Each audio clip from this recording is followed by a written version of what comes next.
దేవునికి స్తోత్రం.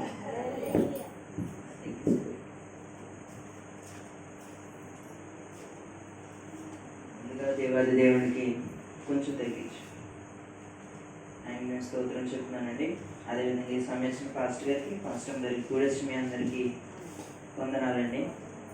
గడిచిన మంగళవారం నుంచి గడిచిన మంగళవారం నుంచి దేవుడు మన బలిష్టమైన రెక్కల చేత తన చేతి క్రింద మనల్ని ఈ రోజు వరకు నిలబెట్టి తన సన్నిధిలో ఉంచినందుకు ఆయన 2 చేతులు పైకెట్టి స్తోత్రం చెప్పండి. హల్లెలూయా.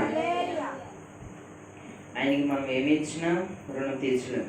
ఎందుకంటే ప్రతి నిమిషంలో, ప్రతి గడువులో, ప్రతి రోజులో దేవుడు మనకి ఎంతగానో కృప చూపి మనందరిని నిలబెడుతున్నాడు. ఎందుకంటే పరిస్థితులు బయట బాగోలేదు, మన రక్త సంబంధంలో కానీ ఇబ్బందుల్లో కానీ ఎవరికైనా సరే మన తోబట్టులో కానీ అందరికీ బాగోపోయిన దేవుడు మనకు మాత్రం దేవుని కృప చేత మనం నిలబెడుతున్నాడు ఈరోజు. దాన్ని బట్టి మనం ఆయనకి స్తుతించే స్తోత్రం చెప్పే బదులమై ఉన్నాం. ఎందుకంటే దేవుడు మనల్ని తన చేతి క్రింద ఉంచినప్పుడు మనకి ఏ కీడులు ఏ బాధ రాదు. అదే మన లేఖనంలో చదువుకున్నాను. అదేవిధంగా మనం వాక్యంలోకి వెళ్ళినట్లయితే ఈ మంగళవారం సాయంత్రిక వేళల్లో నాకు ఇచ్చిన చిన్న మాటలు మీతో పంచుకుని ఉన్నాను. ముందుగా వాక్యంలోకి వెళ్ళే ముందు చిన్న ప్రార్థన. అందరూ తలలో ఉంచు. మహాపరిశుద్ధుడు, సర్వాధికారి, సర్వశక్తి గల తండ్రి, గడిచిన రోజు నుంచి గడిచిన వారం నుంచి ప్రభా ఈ మంగళవారం సాయంత్రకాల వేళలో నీ క్రమకూడికలు మేము అందరినీ నిలబెట్టి ఉంచినందుకు స్తోత్రాలు తండ్రి. నీ సన్నిధిలో ఎవరైతే వచ్చిన్నారో వాళ్ళందరినీ జ్ఞాపకం చేసుకోమని ప్రభా ఈరోజు మీరు ఇచ్చిన నాకు చిన్ని మాటలు తండ్రి. నా దృష్టిలో ఈ చాలా చిన్ని మాటలు. ఆ చిన్ని మాటలు నేను కూడొచ్చి మీ అందరితో పంచుకోవాలని నేను ఆశపడి ఉన్నాను. మీరు నాతో మాట్లాడమని, మీ నోటి మాట ఉంచమని సహాయం చేయమని, నేను చెప్తున్న మాట ప్రతి ఒక్కరు వినబుద్ధి దయచేయమని చిన్న ప్రార్థన ఆలకించమని యేసే పరిశుద్ధ నామమున వేడుకుంటున్నామా పరమ తండ్రి. ఆమేన్. అందరూ కూడా బైబిల్ గ్రంథం తెరిచి మనం మాట్లాడుకునే అంశం, మనం ఎవరితో సహవాసం చేయాలి. ఎవరితో సహవాసం చేయాలండి? మన బంధువులతోనా, స్నేహితులతోనా, మన పక్కింటి వాళ్ళతోనా, మన అన్నతమ్ములతోనా? దేవునితో సహవాసం చేయాలి. మన బైబిల్ గ్రంథంలో అదే చూసి ఉన్నాం. అనేక మంది జనములు బైబిల్ గ్రంథంలో ఉన్నారు. కొంతమంది దేవుల్లో ఉన్నారు, కొంతమంది బైబిల్ గ్రంథం చూసినట్లయితే లోకంలో ఉన్నారు. బైబిల్ గ్రంథంలో చూసినప్పుడు, దేవుని యందు నడిచినప్పుడు అనేక మేలులు, అనేక సహవాసము, సమాధానంగా ఉండి అన్నట్లు మనకి చాలా కనబడుతుంది. మనం ఎవరితో సహవాసం చేయాలంటే దేవునితో సహవాసం చేయాలి. ఆనాడు యేసు ప్రభు వారు ఈ లోకానికి వచ్చినప్పుడు మానవాళి రూపంలో యేసు ప్రభు వారి వెనకాల కొంతమంది శిష్యులు ఆయనతో సహవాసం చేశారండి. ఆయనతో సహవాసం చేసినప్పుడు వాళ్ళు ఏ రీతిగా మేలుడు పొందారో మనకి కనబడుతుంది. మనకి సహవాసంలో చాలా ఉంటాయి. మంచి సహవాసం ఉంటుంది, చెడు సహవాసం ఉంటుంది, బంధువుల సహవాసం ఉంటుంది, అనేక సహవాసం ఉంటుంది. కానీ మనం చూసుకున్నట్లయితే దేవుని సహవాసం అనేది మనకి ఎలా ఉంటుందంటే చెప్పలేము. అది ఆయనతో సహవాసం ఉన్నప్పుడు, ఆయనలో మనం నడిచినప్పుడు, ఆయన చేపట్టి ఉన్నప్పుడు, దేవునితో ఉన్నప్పుడు మనకి ఎటువంటి ఇబ్బంది, ఎటువంటి శ్రమ మనకి కనబడదు. అది మనం చదివాము, విన్నాము, అనేక సేవకుల నోటిన మనం విన్నాము, మనం అదే చేసాం కూడా. దేవుని చేపట్టి ఉన్నప్పుడు మీరు అనొచ్చు, దేవుని చేయి ఎలా పట్టవలసి లేదండి. ఆయనలో మనం సహవాసం ఉన్నప్పుడు దేవుడు ప్రతి క్షణం, ప్రతి నిమిషం దేవుడు మనకి తోడై ఉండి మనకి ప్రతి నిమిషం దేవుడు జ్ఞాపకం వచ్చేలా చేస్తాడు. అదే దేవుడు మనతో ఉన్నట్లు. మీరు అనొచ్చు, దేవుడు ఎలా చేపట్టుకుంటాడండి అని అనొచ్చు. నేను అన్నమాట, నేను చెప్పినట్లు యేసు ప్రభు గారు మనకి మనం ఆయనలో సహవాసం ఉన్నప్పుడు, ఆయనలో నడుచుకుని ఉన్నప్పుడు ఆయన ఏం చేస్తారంటే సహవాసం కలిగి ఉన్నప్పుడు మన ప్రతి నిమిషంన, ప్రతి గడువున, ప్రతి రోజున అంతెందుకండి, ఒక చెంబు పక్కనెట్టేటప్పటికి యేసుప్రభు గుర్తొస్తారు. అదే ఆయన మన చేయి పట్టి ఉండడం. అదే మనం అర్థం చేసుకోవాలి. ఆయనలో సహవాసం ఉండాలి, ఆయనలో చేపట్టి ఉండాలంటే ఇదే మనకు అర్థం. ఆ నిమిషంన మనకు దేవుడు గుర్తుకు రాకపోతే దూరం కూర్చుండేది ఇంకొంచెం.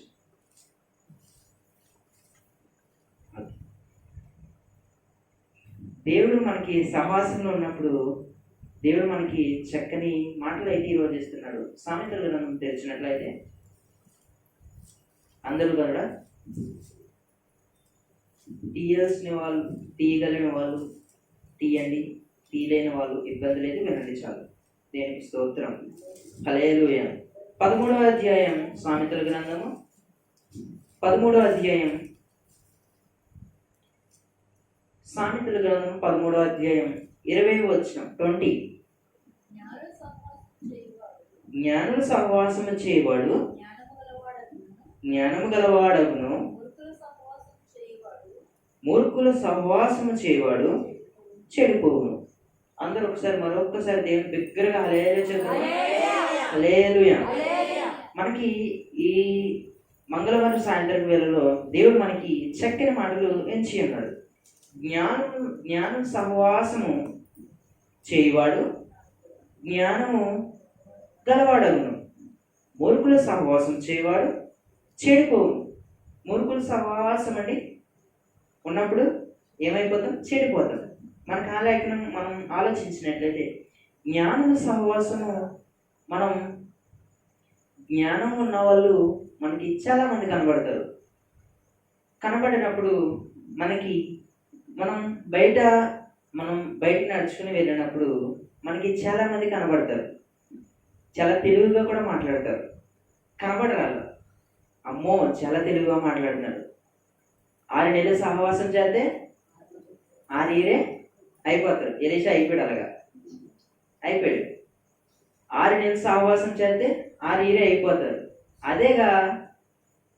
అదే విధంగా బయట మనం చూసుకున్నట్లయితే జ్ఞానులు, బుద్ధిమంతులు, ఆలోచనకర్తలు అనేకులు ఉన్నారు. అంత ఎందుకంటే మన సంఘంలోనే ఒక అన్నయ్య ఉండేవాడు. తర్వాత ఇప్పుడు బయటికి వెళ్ళిపోయాడు. చాలా తెలివి ఉండేవాడు. తను చేసే పని దేవుని సన్నిధిలో చాలా తెలివిగా చేసేవాడు. గొప్ప గురించి కాకపోయినా దేవుడు తనకి అటువంటి జ్ఞానాన్ని ఇచ్చాడు. ఆయన పేరు మోజేసు. చాలా జ్ఞానం ఉండేవాడు. మనందరికీ తెలుసు. 2 ఉండేవారండి. నేను ఊహ తెలిసిన తర్వాత బాలాజీ అన్నయ్య అని, తర్వాత శ్రీని. బాలాజీ అన్నయ్యేమో గణపవరం మేధావని, సరిపల్లి మేధావేమో మోజేష్ గారని అనేవారు. నాకు అర్థమయ్యేది కాదు. తర్వాత నాకు ఊహ తెలిసిన తర్వాత, కొంచెం పెద్ద ఎదిగిన తర్వాత అన్నయ్య చాలా బతిగా ఉండేవాడు. పాస్ట్ గారి వెనకాల ఉండేవాడు. ఆయనకి చేసేవాడు, ఆలోచనగా ఉండేవాడు, క్రమంగా ఉండేవాడు. తన ఆలోచన దేవుని పట్ల ప్రార్థన చేసినప్పుడు ఏమైనా చేయాలన్నా పాస్ట్ గారి ఆలోచన తీసుకునేవాడు. జ్ఞానుల ఆలోచన అంటారు చూడండి, పెద్దల ఆలోచన, అలాగ ఆలోచన తీసుకొని ఏమైనా చేసేవాడు. ఆయన్ని ఒక్కడే కాదండి, చాలా మంది ఉన్నారు మనకు తెలిసిన వాళ్ళు. మీరందరూ కూడా అలాగే చేశారు. ఏనా మీ ఇంట్లో పరిస్థితులు కానీ ఎవరైనా సరే ఏమైనా మిమ్మల్ని అన్నా సరే మీరు అదే చేసేవారు. పాస్ట్ గారి ఆలోచన లేదా మీ పెద్దల ఆలోచన ఎందుకు తీసుకునేవారు? మీకు ఉంటుంది ఆలోచన, కానీ పెద్దలు ఎవరైనా చెప్తే కొంచెం ఆలోచన చెప్పొచ్చు. మనం ఇంకొక మార్గంలో వెళ్ళినప్పుడు వాళ్ళు సింపుల్గా ఉంచే మార్గం చెప్తారు. అందుకైనా సరే మనం మాట్లాడతాం. అదేవిధంగా జ్ఞానుల సహవాసము చేయవాడు జ్ఞానము గలవాడగును. చక్కని మాట మనకి కనబడుతుంది. జ్ఞానంతో సహవాసం చేసినప్పుడు జ్ఞానం ఎలా వచ్చేస్తుందండి? అంతేనంటారా? నిన్న కాక మన ప్రకాశాన్ని వెళ్ళాడు దుబాయ్. దేశంగానే దేశం వెళ్ళాడు. ఆయన్ని ఇక్కడ చాలా తెలివిగా ఉండేవాడు. అక్కడికి వెళ్ళేటప్పుడు చాలా పిరికి విత్తనం వచ్చేసింది మనసులో. చాలా భయం వేసింది. ఎందుకంటే భాష వేరు, అరబిక్ భాష మాట్లాడాలంటే తెలీదు. 3 నెలలు అన్నయ్య జాబ్ లేక ఉన్నాడు. తర్వాత ఇప్పుడు వచ్చేసింది జాబు. మన వీడియో కాల్లో మాట్లాడుతుంటే వేరే వాళ్ళతో మాట్లాడేస్తున్నాడు. అప్పుడున్న పిరికి విత్తనం ఇప్పుడు లేదు. ఎందుకంటే 3 నెలలు అక్కడ ఉన్నాడు కదండి, అక్కడ నేర్చుకున్నాడు. అదే విధంగా జ్ఞానంతో ఉన్నప్పుడు జ్ఞానం వచ్చేస్తుంది, మూర్ఖులతో ఉన్నప్పుడు చెడు బుద్ధి వచ్చేస్తుంది. అదే మనకి ఈ లేఖనంలో కనబడుతుంది. జ్ఞానంతో ఉన్నప్పుడు యేసు ప్రభు వారినండి మనం సువార్తల్లో చదువుకున్నప్పుడు జ్ఞానులు యేసు ప్రభు వారిని అలా ఇలా ఇలా అలా ఇలా తిప్పేసి మాట్లాడేవారు. కానీ ఆయన జ్ఞానముకే జ్ఞానము గలవాడు. ఆయన చిన్న వయసులో చిన్న పండగ జరిగినప్పుడు వాళ్ళ తల్లిదండ్రులు తీసుకొచ్చినప్పుడు తల్లిదండ్రి అదంతా చూస్తున్నారు. ఈ లోపల ఈయన మరి వచ్చిందే మనందరి కోసం. సరే అని పెద్దలు ఉంటారు మరి దేవాలయంలో, వాళ్ళ దగ్గరికి వెళ్తాం సరదాగా కాసేపు అన్నట్టు వెళ్ళి ఆయన మాట్లాడినప్పుడు ధర్మశాస్త్రం గురించి, ఆటల గురించి, చీట్ల గురించి మొత్తం మాట్లాడేస్తున్నాడు. ఇప్పుడు పిఎం గారు వచ్చి ఏదైనా చెప్తే మనకేం అర్థం కాదు. మోడీ గారు వచ్చి అటువంటి మాటలు కూడా అక్కడ మాట్లాడేస్తున్నారు. ఆయన అంత జ్ఞానం గలవాడు చిన్న వయసులో. ఆయన జ్ఞానం ముందు మనం ఏమి సరిపోదు. అలాంటి అప్పుడు ఉన్న పెద్దలు శాస్త్రులు అయ్యి బాబు ఎవరమ్మాయి ఈ తల్లిదండ్రులని ఈ లోపల తల్లిదండ్రులు మీ అబ్బాయినండి, అవును మా అబ్బాయి, అసలు మామూలు జ్ఞానం కాదండి అని అంటున్నారు వాళ్ళు. అందరూ ఒకసారి చేతులు పైకి స్తోత్రం చేద్దాం. హల్లెలూయా. అటువంటి జ్ఞానం గలవాడు అసలు దేవుని జ్ఞానం ముందు సరిపోదు. దేవుడు మనలో కొంతమందికి చిన్నపాటి జ్ఞానం ఇస్తాడు. మనకు అది చిన్నపాటి జ్ఞానమే. ఆ జ్ఞానం మనల్ని ఒక స్థాయికి తీసుకెళ్తుంది. అదే జ్ఞానం మనం చక్కగా ఆలోచించినప్పుడు ఒక మార్గంలో తీసుకెళ్తుంది, మంచి మార్గం అని తీసుకెళ్తుంది. చెడుగా ఆలోచించినప్పుడు చెడు అనే మార్గంలోకి తీసుకువెళ్ళిపోతుంది జ్ఞానం. సొలొమోను గారు నీకేం కావాలనగానే, రాజైన సొలొమోను గారు దావీదు కుమారుడు, నీకేం కావాలని లోపలికి వచ్చి అడగగానే ప్రభువా ఆయన అన్నారు సంపద కావాలా, ఈ కావాలా, అవి కావాలని ఆయన చూపిస్తున్నారు యేసు ప్రభు కళ దర్శనంలో. నాకు ఏం వద్దు కానీ నీ జ్ఞానం ఇవి చాలు, తర్వాత నాకు ఈ ఆటోమేటిక్ వచ్చేస్తే నువ్వు చూపించినని అని ఆయన ఏమన్నాడంటే చిన్నపాటి జ్ఞానం ఇవ్వండి ప్రభువా అని దేవుడిని అడగనే ఏమన్నాడండి యేసు ప్రభు గారు? తదాస్తు అనగానే వచ్చేసింది జ్ఞానం. అలాగే సరే నువ్వు చెప్పినట్టు నేను నీకు జ్ఞానం ఇస్తాను. జ్ఞానం ఎంత జ్ఞానం అంటే ఆ జ్ఞానం మామూలు జ్ఞానం కాదండి. బైబిల్ గ్రంథంలో అంత జ్ఞానం కూడా లేదు. యేసు ప్రభువుని పక్కన పెట్టి తన వాళ్ళతో మనం పోల్చినట్లయితే చాలా జ్ఞానం గలవాడు. 2 ఆవిడకి పిల్లలు పుట్టినప్పుడు ఇద్దరు ఒకలాగా ఉంటే వాళ్ళిద్దరూ ఒక పిల్లవాడు చనిపోయినప్పుడు ఇంకో పిల్లవాడు బతికినప్పుడు సొలొమోను గారి దగ్గర తీసుకొచ్చినప్పుడు ఈవిడ నా పిల్లడు అంటున్నాడు, అక్కడ నా పిల్లడు, నీ పిల్లడు, నా పిల్లడు అని ఇద్దరు కొట్లాడుకుంటున్నారు. ఇద్దరు నా పిల్లడు లేదంటే ఆవిడంటే నా పిల్లడు. ఆయన సరే అయితే నీ పిల్లడు అంటున్నావు ఎందుకంటే మరి సొలొమోను గారు మరి జ్ఞానం గలవాడు కదండి. ఆయన ముందుగానే కనిపెట్టేశాడు. ఎందుకని? దేవుని జ్ఞానం ఉంది కాబట్టి. ఎలా కనిపెట్టారంటారు? సొలొమోను గారు వాళ్ళిద్దరూ మాట్లాడుతున్నప్పుడు ఆయన కళ్ళు వాళ్ళమైపోయి ఉండి ఒక ఆవిడేమో ఈయన ఏం చెప్తే సొలొమోను గారు ఊ అనేస్తుంది. ఆవిడ మాత్రం బాబా నీకేం వద్దు కానీ ఈ బిడ్డ నాకే ఇచ్చే, నాకు ఏ ఇబ్బంది లేదు, దేవుడు నాకు ఇచ్చినందుకు నేను సంతోషంగా ఉంటాను, కానీ ఈ బిడ్డని ఏమీ చేయకు అనగానే అప్పుడు అర్థమైపోయింది సొలొమోను గారికి. ఆవిడ మాత్రం నా బిడ్డే, మీరు ఏదంటే అదే అని అంటుంది ఆవిడ. ఇలా మరి దేవుడిచ్చిన జ్ఞానంతో సొలొమోను కత్తిలా తీయగానే వెంటనే కాలు మీద అడిపోయి సొలొమోను గారు ఏమీ చేయబోతాను కానీ వెంటనే బిడ్డ తీసుకుని వెళ్ళిపో అన్నాడు ఆయన. అనగానే ఆ పక్కన ఆవిడికి ఎగిరిపోయినాయి మొత్తం ఫీజులు. అంత జ్ఞానం గలవాడు. ఎవరి జ్ఞానం అండి అది? దేవుని జ్ఞానం. దేవుడు స్వయంగా వచ్చి జ్ఞానాన్ని ఇచ్చాడు. నీకు ఏం కావాలని అడగగానే ఏమని అడిగాడు? 3 పూట్ల తినడానికి భోజనం ఇవ్వండి ప్రభా, కట్టుకోవడానికి మంచి వస్త్రాలు ఇవ్వి, 10 మందిలో బాగుండాలి కాబట్టి కొంచెం ధనాన్ని ఇవ్వి అని అడిగాడా? లేదు. జ్ఞానం ఇవ్వి నాకు సరిపోతుంది ప్రభువా, తర్వాత ఇంకేమైనా కావాలంటే అడుగుతాను అన్నట్లు అన్నాడు ఆయన. దేవుడు చక్కని జ్ఞానం ఇచ్చినప్పుడు చక్కని రీతిగా ఆయన ఎదిగాడు. తర్వాత కొన్ని పరిస్థితుల వల్ల ఆయన కూడా కొంచెం లోకంలోకి తిప్పాడు. ఎందుకంటే అతని భార్యల వల్ల విగ్రహారాధనకు వెళ్ళాడు ఆయన. కానీ మనం ఈ విగ్రహారాధనలు కాకుండా కొంతసేపు ఆయన మంచి గురించి మాట్లాడుకుంటే చాలా మంచి ఆయన, చెడు గురించి మాట్లాడుకుంటే అయ్యో మంచి ఆయన కదా ఎలా మారిపోయాడు. అంతేనండి. నేను ఇంతవరకు బాగున్నాను, నేను ఈ స్టాండర్డ్ వరకు నేను బాగున్నాను. ఇక్కడి నుంచి మీకు నేనైనా తప్పుగా కనబడితే భాస్కర్ అబ్బాయి ఇంతవరకు బాగానే ఉండేవాడు, ఇప్పుడేంటి కొంచెం తేడాగా కనబడుతున్నాడు, మనిషిలో ఏదో ఒక విచిత్రంగా కనబడుతున్నాడు జనాలకి, ఎందుకు అని అన్నప్పుడు అప్పుడు మీరందరూ వెంటనే ఒకరు కాదండి, వెంటనే ఇంకొకరు మొత్తం సరిపోయి మారుమోగిపోదు. వెంటనే అయ్యి బాబు సరే భాస్కర్ అబ్బాయి తేడా ఉన్నాడంట అనగానే అంతేనండి. మనం కరెక్ట్గా ఉన్నప్పుడే మంచిగా మాట్లాడతాడు. ఇప్పుడు మా నాన్నగారితో పాస్టర్ గారితో బయటకు వెళ్ళినప్పుడు వెనకాల ఆయన తీసుకుని వెళ్ళినప్పుడు పాస్టర్ గారికి వందనాలండి సరుకుల్లో ప్రతి ఒక్కరు అంటారు. అదేవిధంగా మీ బాబు అండి చక్కని బాబు అని అంటారు నన్ను. అంటే నేను పొగుడుకోవాలని నేను చెప్పుకుంటలేదు, మరి ఇప్పుడు సంభాషణ వచ్చింది కాబట్టి, ఆ సిచ్యువేషన్ వచ్చింది కాబట్టి నేను చెప్తున్నాను. నేనేదో నా గొప్ప కోసం కాదు చెప్తున్నాను అని అన్నప్పుడు దేవుడు నాకు మంచి పెట్టేది ఇచ్చాడని ఆయన మరి ఏం చెప్పాడు. ఆయన కూడా ఏం చెప్పడండి నా ఎదురుగా అసలు చెప్పడు. ఆయన చెప్తే ఎక్కేస్తాను పైకి, దొరకను ఇంకా.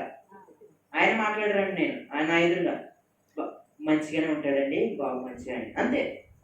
ఒకవేళ నేను లేకపోయినప్పుడు ఏదో మాట్లాడతారేమో నాకు తెలియదు, కానీ నేను ఉన్నప్పుడు అవును మంచిగానే ఉంటాడండి పర్లేదు, అదే చాలండి నాకు.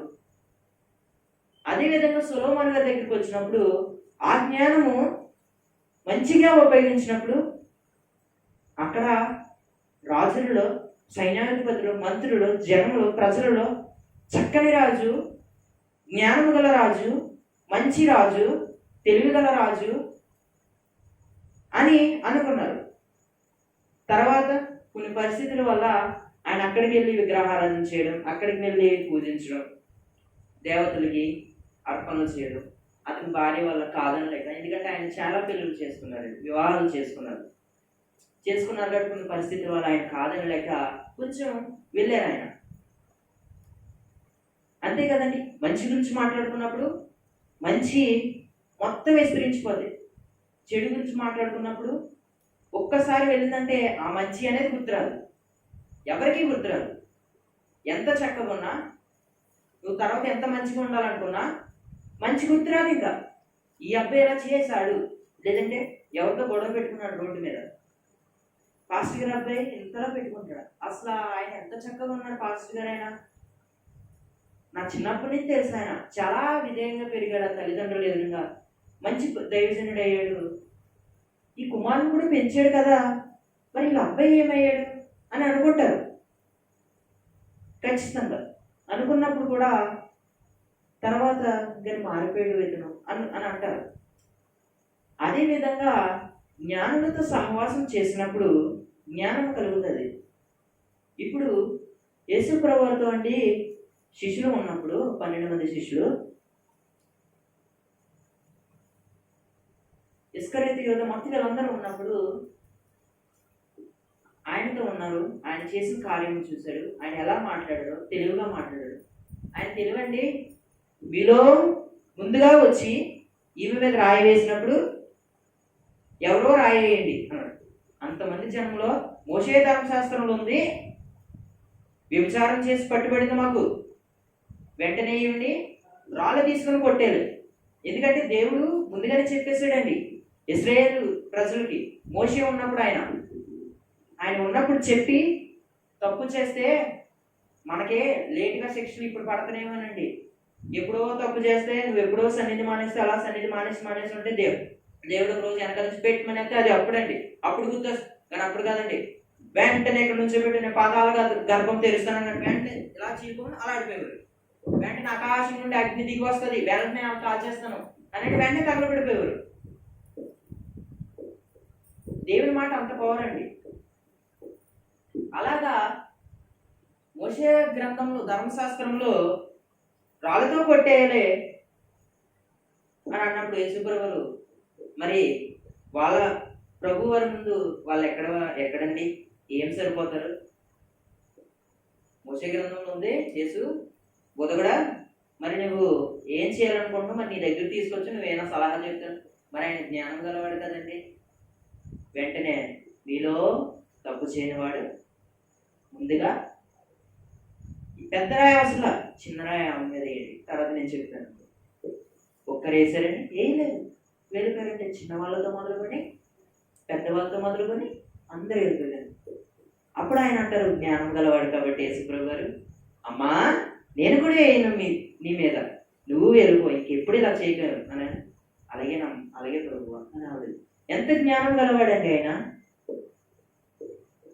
ఎంత జ్ఞానం గలవాడు. దేవుడు మనకి ఇంత మెదడిచ్చినప్పుడు ఆ ఎంత మెదడులో ఎంత జ్ఞానం ఇచ్చాడు. మొత్తం ఎంత మెదడు ఉందో అంత జ్ఞానం ఇవ్వలేదని మనకి. ఎంతవరకు ఇవ్వాలో అంతవరకు ఇచ్చాడు. అంతకన్నా ఎక్కువేస్తే ఏమవుతుందో అంతరంగములు ఎరిగిన దేవుడు కాబట్టి ఆయనకి అన్నీ తెలుసు. అందుకనే ఎంతవరకు ఇవ్వాలో మనుషులకి అంతవరకు ఇచ్చాడు.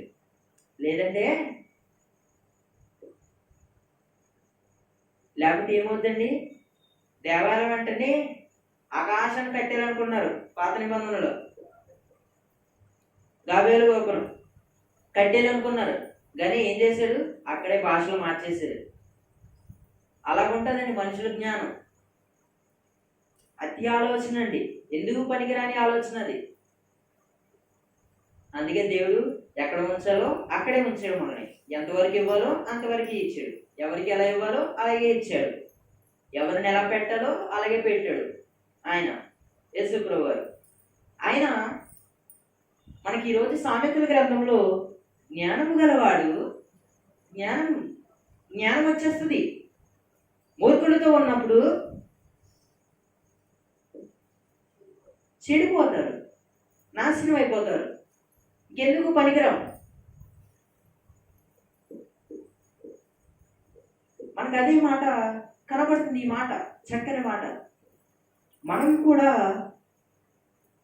నేను ఇందా మాట చెప్పకుండా వచ్చేసాను. యేసుప్రభు 12 మంది ఆయనతో ఉన్నప్పుడు ఆయన సిలువ వేయబడ్డారు.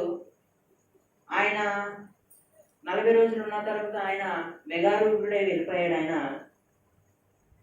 మరి ఆయనతో ఉన్నారు కదండి మరి 12 మంది శిష్యులు. ఇస్కరియోతు యూదాని పక్కన పెట్టండి కొంతసేపు. మరి ఎందుకంటే ఆయన మరి అప్పగించాడు కాబట్టి ఆయన కొంచెం పక్కన పెట్టి ఈ 11 మందిని మనం చూసుకున్నట్లయితే మరి ఆయనతో ఉన్నారు కంటే యేసుప్రభు వారితో ఉన్నారు. వీళ్ళందరూ ఉన్నారు కాబట్టి మరి దేవుడు మరి ఎంతో కొంత జ్ఞానాన్ని ఇవ్వాలి కదండి. యేసుప్రభు వారు ఉన్నంతసేపు వీళ్ళు అలా సైలెంట్గా ఉన్నారు. వెళ్ళిన తర్వాత ఇంకా మీ పని ఇంకా శిష్యులుగా మీరు తయారు చేయాలనగానే మరి దేవుడు ఎంతో కొంత జ్ఞానం ఇచ్చేస్తారు కదండి. అప్పుడు జ్ఞానం అలా ఇచ్చేసి ఆయన అలా వెళ్ళిపోయాడు. అప్పుడు నుంచండి వాళ్ళేంటో పేతురు గారండి కోడి పోయక ముందే 3 సార్లు నువ్వు ఆయన ఎవరో నాకు తెలీదు, యేసు ఎవరో అని తెలీదు ముందుగానే చెప్పేశాడు ఆయన జ్ఞానంతో.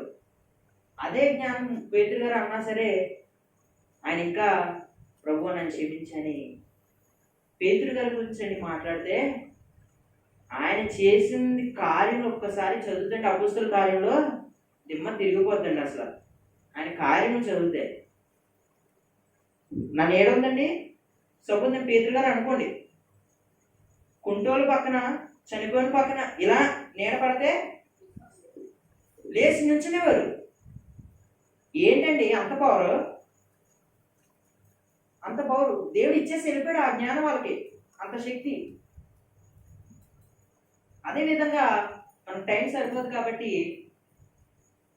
13:20లో సామెతల గ్రంథము, మూర్ఖులతో ఉండకూడదండి, మనం చెడ్డవాళ్ళతో ఉండకూడదు.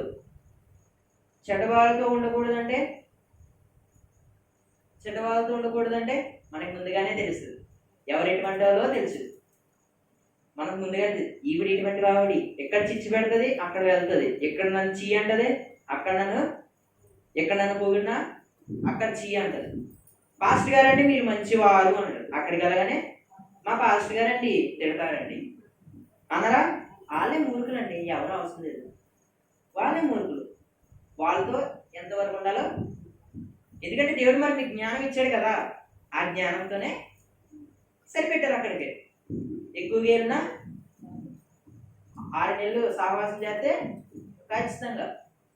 అదేవిధంగా జ్ఞానులతో ఉన్నప్పుడు, జ్ఞానులు అంటే ఎవరు అవసరం లేదండి, ఎవరో అవసరం లేదు, ఈ పక్కలో అవసరం లేదు. దేవుడే మనకి జ్ఞానండి. ఆయనతో ఉంటే చాలండి. ఆయనతో ఉండాలంటే ముందుగా ఆయన కనిపెట్టుకోండి. ప్రార్థనలు ఉన్నప్పుడు దేవుడు మనకు ఖచ్చితంగా, ఆయన మన వెనకాల ఉంటే చాలండి. ఇంకా ప్రతి నిమిషాన నీకు జ్ఞానం వచ్చేస్తుంది. ఎవరైనా నిన్ను తిట్టాలనుకుని నీకు సమాధానం చెప్పాలని వస్తే వెనక నుంచి నీకు వచ్చేస్తే ఆలోచనలు. ఆవిడ ఇలా అనేటప్పటికి నువ్వు ఇలా అంటావా, అయితే నేను ఇలా అంటాను. నీకు ఆ జ్ఞానం ఎక్కడి నుంచి వచ్చింది? ఆలోచన. దేవుడు నువ్వు ఉన్నావు కాబట్టి ఆయన నీకు పుట్టించారు. కొంతమంది దేవుడు అలా చేస్తే అండి, నేను కదా దెబ్బకి ఎరగదీసాను అని అనుకుంటారు. కానీ ఎందుకు ఎవరు ఇచ్చారంటే ఆయన యేసు ప్రభువు ఇచ్చారు ఆ జ్ఞానం ఉంది. అదేవిధంగా మూర్ఖులతో ఉన్నప్పుడు చెడిపోతారు. ముందుగానే నేను చెప్తున్నాను, ముందు జాగ్రత్త అని ఈ సామెతల గ్రంథంలో మనకి కనబడుతుంది. సహవాసము, దేవునితో సహవాసమా మనుషులతో సహవాసమా? మనం ఆలోచించాలి. దేవునితో సహవాసం చేయాలి. ఈరోజు మనం దేవునితో సహవాసం చేసే వాళ్ళు ఉన్నామా, లేదంటే బంధువులతో చేసే సహవాసం ఉన్నామా, లేదంటే అసలే ఎక్కడికి వెళ్ళకుండా నేను ఇంటికాడే ఉంటున్నాను, ఆ సహవాసమే సరిపోతా నాకు కుటుంబీకులతో? ఆలోచించండి. మన సహవాసం అండి ఐక్యతగా ఉన్నప్పుడు దేవుడు ఖచ్చితంగా మన కోరికలన్నీ తీరుస్తాడండి. అది సహవాసం. వేడగదిలో ప్రార్థన చేసినప్పుడు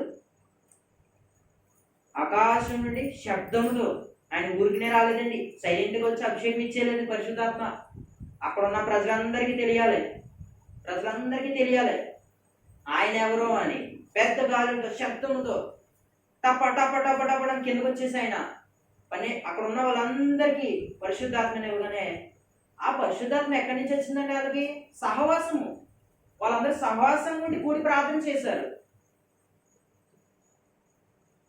వాళ్ళందరూ సహవాసం నుండి ప్రార్థన చేశారు కాబట్టి పరిశుద్ధాత్మ వాళ్ళ మీదకి దిగి వచ్చింది. అన్ని రోజులు ప్రార్థన చేసి, ప్రార్థనలు కనిపెట్టి మనం ఇంకా సహవాసం ఉండాలి, మనం ఇంకా ఐక్యత ఉండాలి, మనం ఇంకా ప్రార్థన చేయాలి అని అన్నప్పుడే అకస్మాత్తుగా ఆకాశం నుండి బలమైన గాలి, బలమైన శబ్దం. అసలు గాలి కూడా సరిపోదేమన్నట. మరి అక్కడ ఎంత గాలి వేస్తుందో మరి ఆలోచించండి.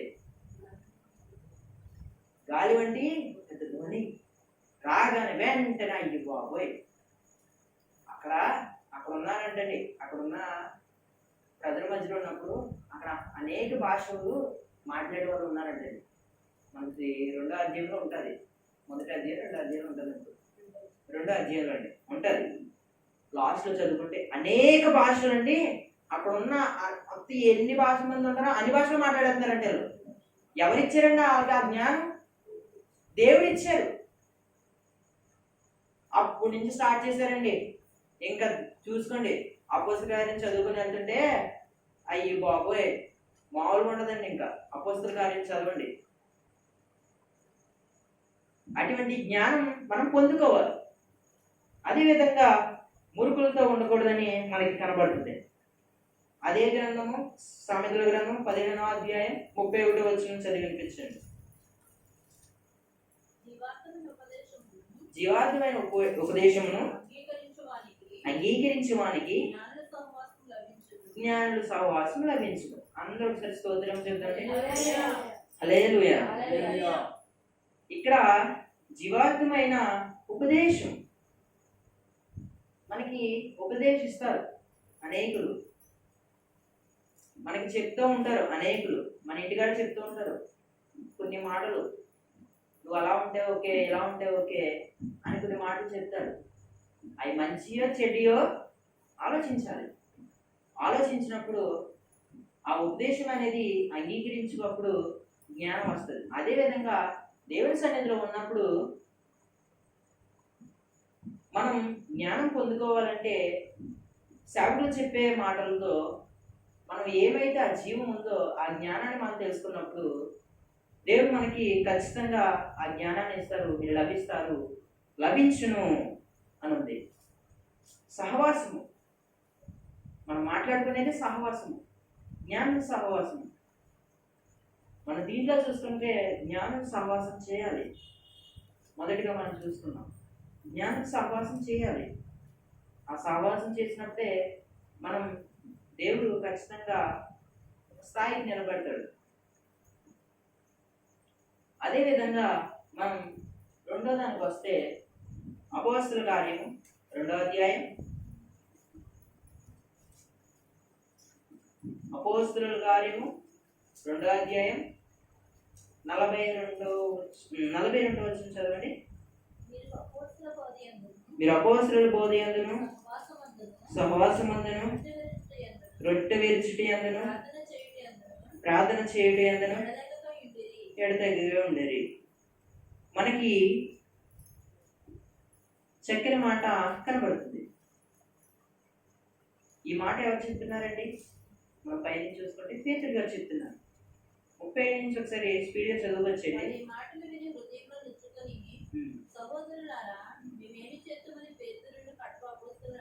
ఇక్కడ అక్కడ ఉన్న ప్రజలు పేతురు గారు మేమేం చేద్దామని అడుగుతున్నారంటండి.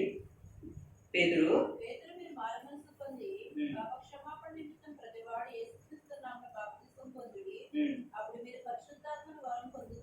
ఇక్కడ పేతురు గారు ఏం చెప్తున్నారంటే మీరు మారు మనసు పొంది పాప క్షమాపణ నిమిత్తం ప్రతివాడు యేసు ప్రభువు నామంలో బాప్తిసం పొందితే పరిశుద్ధాత్మతో ఉంటారు. తర్వాత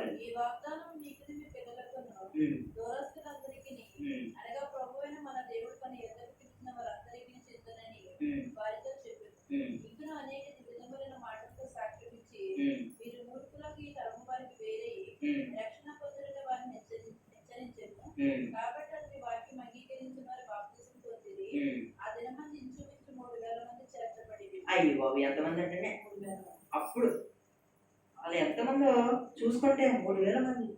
వాళ్ళు అప్పుడే సేవకు వెళ్ళారండి.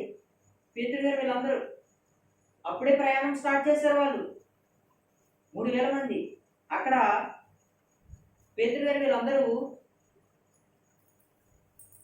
ఎందుకంటే సువార్తను చేస్తున్నారు. ఏమని చేస్తున్నారు సువార్త? నిన్న కాక మొన్నే వారం ముందు శిలువలో వేయబడ్డారు కదా యేసు ప్రభు వారు. ఆయన మొన్నే చనిపోయాడు మన కోసం. ఆయన రక్షకుడు, మహాదేవుడు, గొప్ప దేవుడు. ఆయన ఈ సువార్త చేస్తున్నారండి. వీళ్ళందరూ చేస్తుంటే నువ్వు బాగానే చెప్తున్నావు, అంత బాగానే ఉంది, మొన్నగానే ఆయన చనిపోయారు మేము విన్నాము, మరి మేము ఏం చేయాలి? రక్షణ పొంది పాప క్షమాపణ నిమిత్తము ప్రతివాడు యేసుక్రీస్తు నామమున బాప్తిసం పొందాలి. అప్పుడు మీరు చక్కని మార్గంలోకి వచ్చేస్తారు. అప్పుడు మీ ఆలోచనలు ఎలా మారుతాయి? దేవుని ఎంత మారిపోతాయి అని ఆయన చెప్తూ అక్కడ కొంతమంది అండి 40 వచనం ఒకసారి చదవండి.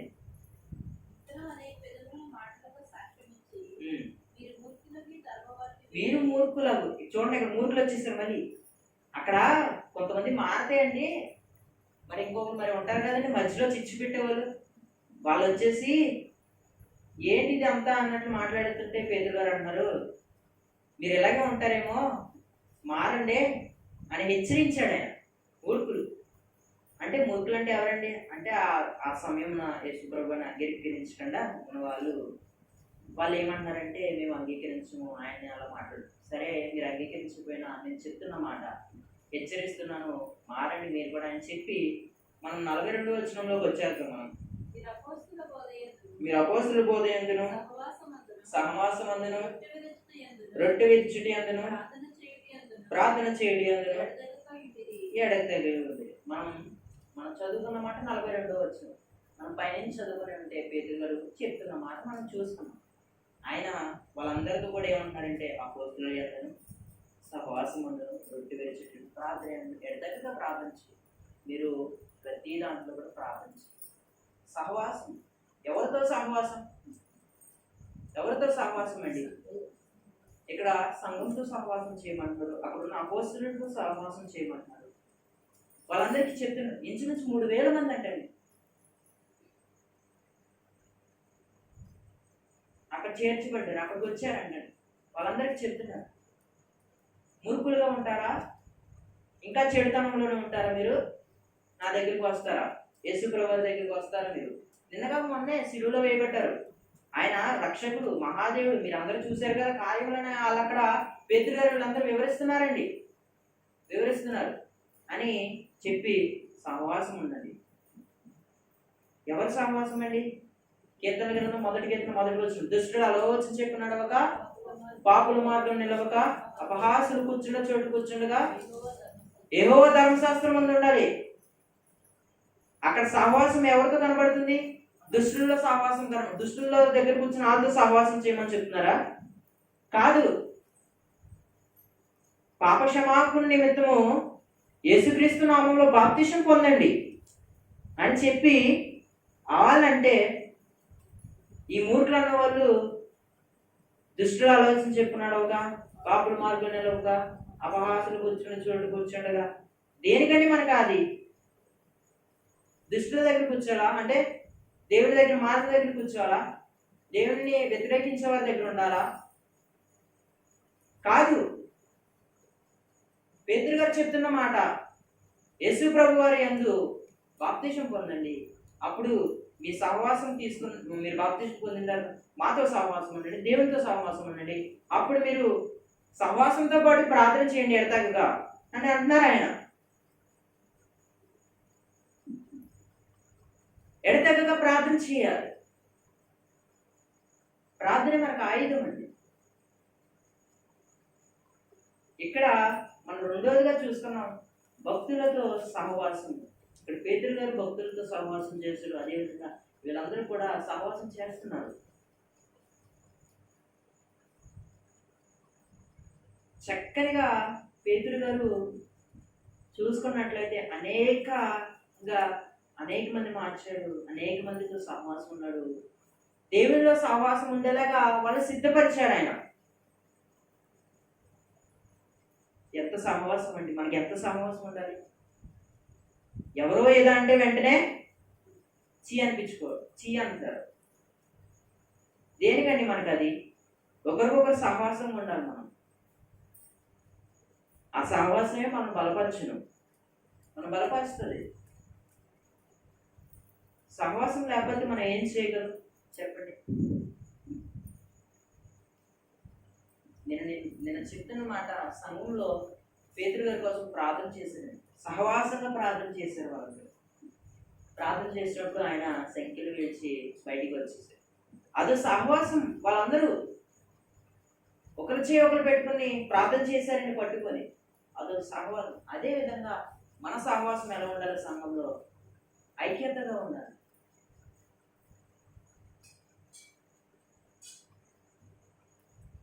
దుష్టుల దగ్గర కూర్చుంటామా? దేవుని దగ్గర కూర్చుంటామా? దేవుని సన్నిధిలో కూర్చుంటామా? ముచ్చట్లు చెప్పే వాళ్ళ దగ్గర కూర్చుంటామా?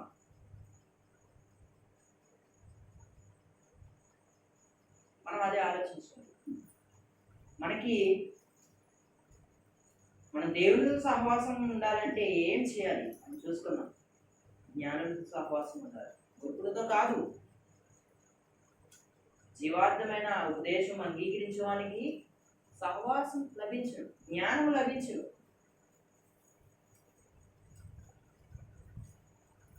మన మనకు అపోస్తల కార్యాలను చూసుకున్నట్లయితే 42వ వచనంలో మనకి ఏం కనబడుతుందంటే వీరు అపోస్తలులు బోధనయందును సహవాసమందును రొట్టె విరిచేయందును ప్రార్థన చేయడం ఎక్కడ కనబడుతుంది మనకి మాట.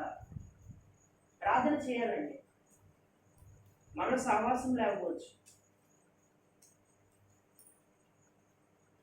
ప్రార్థన చేసినప్పుడే దేవుడు మనకు సహాయం చేస్తాడండి దేనికైనా సరే.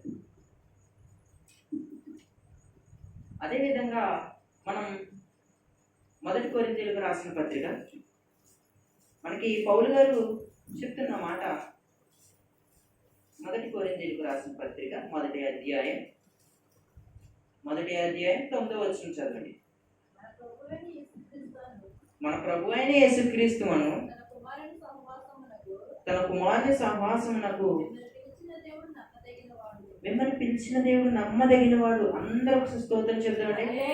హల్లెలూయా. మిమ్మల్ని పిలిచిన దేవుడు ఎవరండి? నమ్మదగిన వాడు.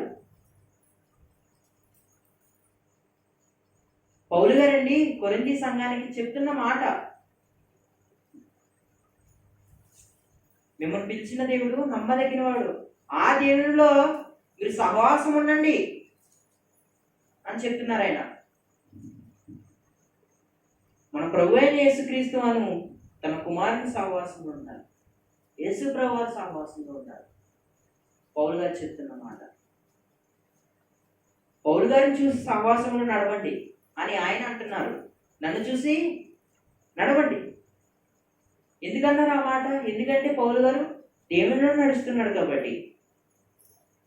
అదేవిధంగా మన సహవాసము దేవునితో నడుస్తూ ఉండాలి, కనిపెడుతూ ఉండాలి ఆయనతో. అదే మనకి కనబడుతుంది. ఈరోజు సంఘంలో తగ్గిపోయిందండి సహవాసం. ఏదైనా అంటే బేదార్పురాలు, దేనికైనా సరే వెంటనే తలలు పక్కెట్టడం, వెంటనే మీదకి వెళ్ళిపోవడం, ఇవే మనకి స్టార్ట్ అయిపోయింది. బయట కూడా చాలా జరుగుతుంది ఇలా. అలా ఉండకూడదు. మనం దేవుడు అక్కడ అపోస్తల కార్యంలో నూతనంగా సంఘం స్టార్ట్ అయిందండి. అక్కడ వాళ్ళందరూ సంఘం స్టార్ట్ చేశారు. అక్కడ అపోస్తలులు అందరూ స్టార్ట్ చేసిన కొద్ది రోజులకే హింసలు స్టార్ట్ అయిపోయినాయి సంఘంలో. వెంటనే అలా స్టార్ట్ అవ్వకూడదండి. మనకి అలా అవ్వకుండా ఉండాలంటే మనం ఏం చేయాలి? ఎడతెగగా ప్రార్థన చేయాలి. మనకి ఇక్కడ కనబడుతున్న మాట, మన ప్రభు అయిన యేసుక్రీస్తు వారి తన కుమారుని సహవాసంలో ఉండాలి. అప్పుడు ఉన్నప్పుడు దేవుడు నమ్మదగిన వాడు, ఆయన సహవాసం ఉన్నది అని మనకి కనబడుతుంది. ఈరోజు చెప్తున్న మాట, దేవునితో సహవాసం ఉన్నారా? దుష్టులతో సహవాసం ఉన్నారా? నేను చెప్తున్న మాట ఎవరికి కించపరచట్లేదండి. దీంట్లో దేవునికి వ్యతిరేకంగా ఉన్నవారు అనేకులు ఉన్నారు. వాళ్ళందరూ ఒక రోజు తెలుసుకున్న వాళ్ళే, దేవుడు ప్రార్థన చేసిన వాళ్ళే, సంఘంలో ఐక్యత ఉన్న వాళ్ళే, సంఘంలో సహవాసంగా ఉన్న వాళ్ళే ఈరోజు చీ అంటున్నారు, పో అంటున్నారు. ఎందుకండి మనకు అది? దేవుడు అలా చెప్పలేదు. దేవుడు మనకు అలా చెప్పలేదు. దేవుడు అండి ఎంత ప్రేమమూర్తి అంటే, ఆనాడు ఇశ్రాయేలు కానీ అక్కడ ఉన్న వాళ్ళందరికీ తక్షణమే శిక్ష విధించేసాడు. ఈరోజు అయ్యి ఉంటే ఎంత బాగుందో ప్రజలకు తెలుతున్నాడు. ఈరోజు అయ్యి ఉంటే యేసు ప్రభువు దేవుడు నిజంగా వెంటనే అండి. అంతెందుకండి, ఆదివారం రోజున, పునరుద్ధాన రోజున మోషే గారు కనాను యాత్రలో ఉన్నప్పుడు ఆదివారం రోజున వాళ్ళందరూ మరి సండే మనకి సెలవు కదండి. అదేవిధంగా వాళ్ళకు కూడా లీవ్ వచ్చినప్పుడు కట్టెలు వేరుకోవడానికి ఒక ఫ్యామిలీ వెళ్ళిందంటే, వెళ్ళారంటండి. ఆదివారం రోజున కట్టెలు వేరుకోవడానికి వెళ్ళాడండి. ఆదివారం రోజున ఇంకో రోజున వేరుకోకూడా? ఆ రోజే పని కావాలా నీకు? ఆ రోజు పని చూసుకుంటున్నా కానీ దేవుళ్ళో సహవాసం ఎదగాలని మనకు లేదు. ఆదివారం రోజు కట్టెలు ఏరుకొని వెళ్ళానండి. విశ్రాంతి దినం. వెళ్ళినప్పుడు వెంటనే మోషే వీళ్ళందరూ ప్రభువా మరి యేసు ప్రభు గారికి తెలుసు కదండి, అన్ని ఎరిగిన దేవుడు కదండి, నాకెవరో తప్పు చేసినట్లు కనబడుతుంది అని అన్నారండి. వెంటనే ఎవరని కానీ ఇలా తెలిసేసరికి ఏంటి మీరు ఇలా చేశారంటే అది కాదు ఇది కాదంటే దేవుడు మరి ఆ టైంలో దేవుడంటే దేవుడేనండి, దేవుడంటే దేవుడే. వెంటనే ఫ్యామిలీని సంతానం మొత్తం నిలబెట్టేసారండి అక్కడ మధ్యలో ప్రజల మధ్యలో. చెప్పాను కదండి స్టార్టింగ్లో, మీలో తప్పు చేయని వాడు ముందుగా రాయేయండి. ఎక్కడుందా ఆ మాటని? ధర్మశాస్త్రంలో ఉంది. అదే ధర్మశాస్త్రంలో వెంటనే తప్పు చేసిన వాళ్ళు కాబట్టి రాయలతో కొట్టి చంపేయండి. ఆ ఫ్యామిలీని చంపేమన్నాడు, ఆ సంతానాన్ని తీసేయమన్నాడు దేవుడు. ఆదివారం పూట వెళ్ళారంటే వాళ్ళు, అయ్యి బాబోయ్, వెళ్ళినందుకే దేవుడు శిక్ష ఇస్తాడు. మనకి ఈరోజు చూస్తే చదవడానికి అమ్మో అనుకోవచ్చు, దాని ఆ రోజు అండి గుండెలో దడ పుట్టినాయండి అక్కడున్న ప్రజలకి. అంత దడ పుట్టిన ఇశ్రాయేలు ప్రజలండి ఒకనొక సమయంలో ఒకలాగా ఉంటారు, ఇంకో సమయంలో ఇంకోలా ఉంటారు. తక్కువ టెక్కు మంది ఒకలా ఉంటారు, మళ్ళీ వెనక్కి వచ్చేదానికి ఇంకోలా ఉంటారు, మళ్ళీ ఎదురుకెళ్ళేదానికి ఇంకోలా. చదివితే అండి మనకి రోషం పుడుతుందండి. ఎందుకంటే మోషే మంచినీళ్ళు లేవు మాకు అన్నాడు. వెంటనే ప్రార్థన చేయగల మోషే నీళ్ళు కొట్టు బండతో అనగానే కర్రతో నీళ్ళు కొట్టి బండ నుంచి నీళ్ళు మళ్ళీ అక్కడికి అయిపోయింది. ఎదురుకెళ్ళిన మాకు తినడానికి ఏమీ లేవు అంటారు, మళ్ళీ అయిపోయింది. ఇంకా ఇదే వేదనండి వీళ్ళు, తినడం వెళ్ళడం ఏదో చేయడం. మమ్మల్ని మళ్ళీ అంటారండి, దేవుడు చెప్పాడు కదండి నేను మిమ్మల్ని కనాను దేశానికి తీసుకువెళ్తాను అని. ఆయనలో ఉండొచ్చు వాళ్ళు, కానీ వాళ్ళు కంగారి. మాకు ఇక్కడే సమాజంలో దొరికినాయా మీకు, మాకు ఐగుప్తులో లేవా? దేవుడు మీరు వ్యతిరేకంగా వ్యతిరేకంగా మాట్లాడినప్పుడు దేవుడు కోపం వచ్చింది. కానీ మోషే గారు మరి దేవుడిని చూశాడు కదండి, ప్రభువా క్షమించి ఏమనుకో అని అన్నారండి. అన్న తర్వాత మోషే గారు ఎంతో వాళ్ళు ఇబ్బంది పెట్టినా వాళ్ళు చెప్పింది చేయడం. మొక్కలు లేవని నీసు మాసం లేదని దానికి కూడా మళ్ళీ పెట్టవా, నేను చచ్చిపోతుంది కాయగూరలు తినలేక మోషే అని అడగండి. వెంటనే మళ్ళీ ప్రభువా నీకే స్తోత్రం మళ్ళీ ఎలా అడుగుతున్నారని వెంటనే మళ్ళీ పడ్డాయి. ఆకాశ కలేబర నుంచి రాగానే వెంటనే మళ్ళీ దాన్ని చంపుకొని పీకుంటారు. ఏ పని అండి వాళ్ళు? ఎటువంటి సహవాసం అండి వాళ్ళదే? తినే సహవాసం. వెంటనే దేవుడండి వాళ్ళందరూ దేవునితో మాట్లాడాలనుకుంటారు. వాళ్ళు దేవుని సహవాసం ఉండాలంటే ఒక దేవునితో మాట్లాడు.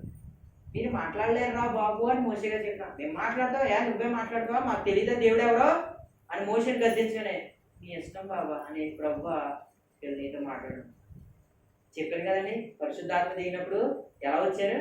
అదేవిధంగా అసలు నుంచుని బాగా గట్టి నుంచోసి వస్తుంది. ఎందుకంటే ఎగిరిపోతారు, ఫ్రీగా ఉన్నారా ఎగిరిపోతారు. శబ్దం అసలు మాట్లాడిన నోటి నుంచి మాట రావట్లేదు. ఆయన దిగొచ్చిన అప్పుడు ఆయన వస్తుంటే వీళ్ళందరూ కేకలు, బాబాయ్ మోషే ఆగమని చెప్పు దేవుణ్ణి అన్నాడు. మరి సహవాసం కావాలి కదండి మరి దేవుడితో ఇశ్రాయేలు ప్రజలకి అనగానే ఆయన కొంచెం శాంతించి వీళ్ళతో చెప్పు నేను చెప్తున్న మాటని ఆయనతో వాళ్ళతో మాట్లాడు. మేము అలాగే దేవునితో ఉంటాం, దేవుడు మాకు ఏం చెప్తే అదే అని అన్నారు. మళ్ళీ వెంటనే బొమ్మను తయారు చేసాను, విగ్రహాలు తయారు చేసాను. దేవుడికి కోపం చంపేస్తున్నాను.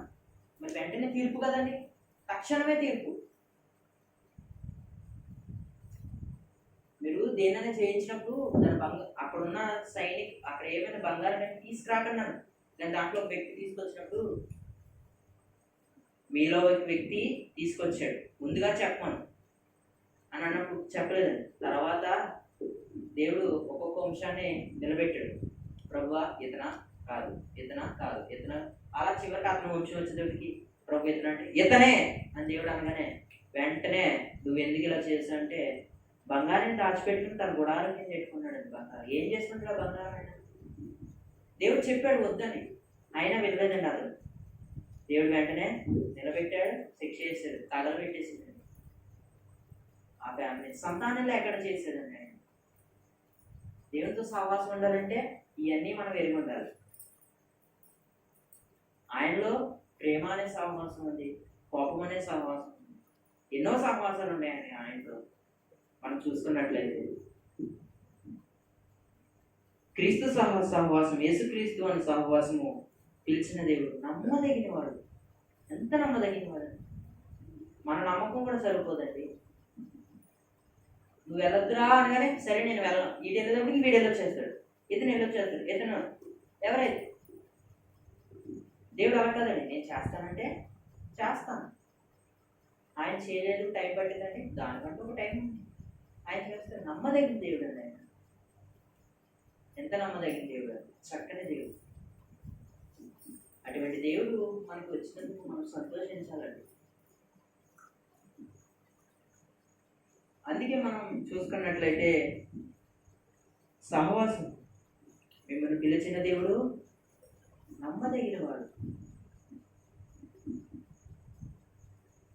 మనం లాస్ట్ ఒక్క మాట చూసుకొని 2 కొరింథీయులు 13వ అధ్యాయం 14 చూసుకున్నట్లయితే, ప్రభువైన యేసుక్రీస్తు కృపయు దేవుని ప్రేమయు పరిశుద్ధాత్మ సహవాసం మీ అందరికీ తోడైండును గాక అని చెప్పి పౌలుగా చెప్తున్నారండి. లాస్ట్లో సంఘానికి రాసి ముగించేసి చెప్తున్నమాట ఏమంటున్నారు ఆయన? ప్రభువైన యేసుక్రీస్తు వారి నామంలో మీ అందరికీ కృప కలుగు, ఆయనలో సహవాసం ఉండండి అని ఆ సంఘానికి చెప్పేసి అక్కడితో ముగించేస్తున్నారు ఆయన. లాస్ట్లో కూడా ఏమని చెప్తున్నారు ఆయన? సహవాసం. ముందుగా చూసుకున్నా కొరింథీ 1వ అధ్యాయంలో 1వ పత్రికలో సహవాసం, మిమ్మల్ని పిలిచిన దేవుడు, ఆ పిలిచిన దేవుడితో మీరు సహవాసం ఉండాలి అని చెప్తున్నారు. అదే దేవుడితో లాస్ట్లో పరిశుద్ధాత్మతో సహవాసం ఉండాలి. ఈరోజు చెప్తున్న మాటలు మీరందరూ ఆలోచించినట్లయితే ఆలోచించండి చెప్పిన మాటలు. దేవుడు ఖచ్చితంగా మనం సహవాసం ఉన్నప్పుడు గురువులతో సహవాసం ఉన్నామా, లేదంటే దేవునితో సహవాసం ఉన్నాం? మనం ఆలోచించినట్లయితే దేవుడు మన అందరికీ జ్ఞానాన్ని, ఆలోచనలు, బుద్ధి అన్నీ మనకి అనుగ్రహిస్తాడు. అప్పుడే మన కళ్ళు విప్పబడతాయి. అదేవిధంగా మనం చూసుకున్న మాటలు దేవుడు మనకి చక్కని మాటలు ఇచ్చున్నాడు.